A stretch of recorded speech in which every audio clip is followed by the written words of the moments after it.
This is Abe Friedtanzer from Awards Buzz. Very excited to be speaking with Wally Baram about overcompensating. How are you today? Hi. I had a chance to talk to Benito Skinner last week and mentioned that I didn't know who he was before this show. So I'm coming in like completely fresh, which is exciting. Cool. Yeah. And I'm curious about your own relationship with him and just knowing him before this. Actually, before this project, I didn't know him personally, and I knew a little bit about him. I knew who he was vaguely and maybe what he looked like, but I actually hadn't seen any of his internet comedy at all. But we got introduced via ultimately our my agent and manager put me in touch with his team when this project came about because kind of the themes of the project felt so akin to a lot of the themes that I talk about in my comedy. And I mean, the script was just so good. And I loved the pilot script the moment I read it, and also it was written so well. So that's kind of the infancy of our friendship right there. Yeah. What would you say are some of those themes? The themes of the script. The themes that you found in your comedy that are also here in the script. I mean, really overcompensating as a whole. That sort of, I feel like my stand-up comedy is so many stories or times that I've, like just like tried super hard to be something that I wasn't, and then failed and learned that being authentic is the most rewarding, thing to be. And so you've been a writer for great shows like Shrinking and What We Do in the Shadows, which also I think are such radically different shows that are both great, but you haven't really appeared on screen in an acting role before. No, not at all. I had auditioned for around, I mean, since I started in comedy, which was when I was about 18, 19. So, I mean, roughly 8 years now. And explored improv, dabbled in it on and off and taking classes. And it was definitely something that I always wanted to pursue. But don't know that I quite ever had the self-confidence to bring what I needed to the table to pursue it, if that makes any sense. And I'm not sure many roles fit me. I just didn't quite have the confidence to employ a skill set, I would say. And so I mean, I had one role on a Comedy Central sketch where I had to bump into somebody and knock them to the ground and say, "Watch where you're going." And I was so nervous that I like began before anyone said action, bumped into them, knocked this person to the ground, ad-libbed some sort of like, "Watch where you're fricking going," and then kept going, and then said, before anyone said cut, which no one could have done because no one said action, said, "Was that okay?" Uh, and so it was just like from that experience to leading a show, it is they're unfathomably disparate, I would say. Most surprising to you about acting? Oh, um, honestly, what was most surprising to me was just the entire experience of production. I was so familiar with TV from the writer's end and from development, and you kind of just have an idea and shoot it out in the world, and then you blink and it becomes something magnificent. And I don't know that I quite I'm embarrassed and nearly ashamed to say that I didn't fully appreciate all of the labor that goes into making some of those things happen, because often you're not, you're trying to make the needs of the show exactly match budget, I imagine. And so um y- you're it's a lot of labor that kind of helps those two things meet, versus some sort of like extraordinary technology or being able to shoot where you need to shoot. I don't know. Um, so I was just shocked by truly the like 14-hour days. That's crazy. That I mean, 12-hour days. That's nuts. And then even more the turnaround for hair and makeup. It really made me appreciate that process and have like tremendous respect for the people that work those hours. I mean, and that really make it come to fruition. It's bananas. Bananas. I couldn't get over it. I want to flag a spoiler warning for whoever thought it was a good idea to start watching this interview without having finished watching the show. But there are so many great Carmen moments that I enjoyed throughout the season. I'm curious if you have a favorite. Um, there are my favorite from an my at least I can't speak from an audience perspective, but from my own audience, Wally audience point of view, and then there's my favorite to act. I would say my favorite from a Wally audience point of view is the scene in the Domino's parking lot, which I feel like Benny and I both really, I wonder if he said that because we always talk about how much we love that scene so much. Because I think it's just like where you see these characters where like the true chrysalis of their friendship, which is just like creating a safe space for the other person to be themselves and where they can kind of put down their artifice. And then I think my favorite to act was probably the um, poo explosion scene, which if you don't know what that is, I'm not even, I'm not gonna spoil that for them. It feels like a nice little, not a cliffhanger. I'll give it some suspense. I would say the playing to the physical comedy of that was just like a blast and the closest thing to my wheelhouse. For some reason, it felt the closest to doing stand up or some of the improv that I had done before. So yeah. Like that.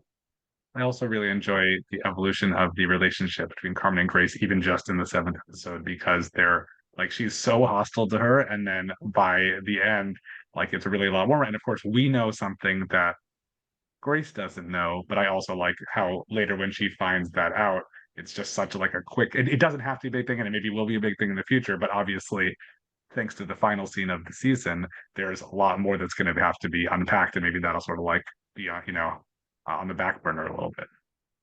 Yeah, yeah, for sure. For sure. And Sorry, that final keep going.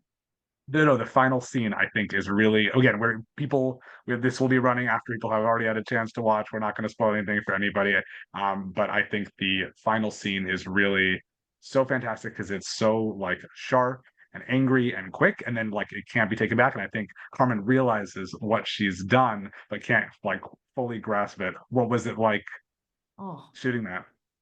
I mean it was really emotional because I everyone kind of had to get into I think like a brain space that they didn't want to be in, and we all really loved each other on the cast, and so to play all that conflict, we had to be in, you know, a rough interpersonal space mentally. And I think those characters all are played emotions that we've definitely had in the past where like I can't say that I've been in this exact situation, but I've definitely, you know, been in a place where I made mistakes with friends and where I mean, plenty of mistakes have been haphazard. And so I was just trying to get into that pocket. And I mean, I can't speak for the others, but I think they were all sourcing from real places and then playing that on each other was really difficult and also played against some of our favorite parts of the most fun we had shooting, which is obviously when everyone's coming together or doing something farcical. But it was really, I really appreciated having those scenes in the script because I was able to play something. It was just like allowed me to explore a lot more breadth and depth over the course of this acting on this show. Not just comedy, not just sort of like this. Carmen's obviously like the vulnerable heart often, but also to play, this level and this end of it was really exciting and fulfilling. Benito hasn't written season two yet because he doesn't, want to put that out into the world until there's news, which I have to hope by the time people are seeing this has already come. But I imagine you've talked about some of what might be next. Without giving anything away, do you have ideas for what you would like to see from Carmen? Oh, I don't know. I think I'm really excited and interested in seeing how we're gonna write her to be uh redeemable and redeemed, because I think we want to see that. And I always love a season two where you don't forget what you liked about season one, or you're able obviously to create new spaces that you love. But I think I'm excited to see how we find that with her, how we bring her back to this space, this evolved space with Benny, and maybe what new spaces that we're excited to see her in and that are fun for her to play in. I know it's kind of a cop-out answer, but I think No, that's that's great. fine. Well, I like it. I like it because I know that there's already ideas. So I don't want to get into anything that might be real. Just more, what could we hope for? So while we wait for news of season two, what do you have coming up otherwise in terms of stand up or writing or anything else? I don't know. To be totally honest, I am excited to sort of see what's next from here, not just from, maybe what I can engage with the industry, but personally on like in my own writing. I love to do all of the above in terms of stand-up, acting, writing.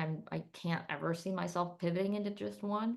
But I'm excited to write again because I feel like my writing is so much better having had this experience acting, and like I feel more equipped to write like more active characters, and play that for better, more comedy, and maybe sit in the true emotions of things more in scenes.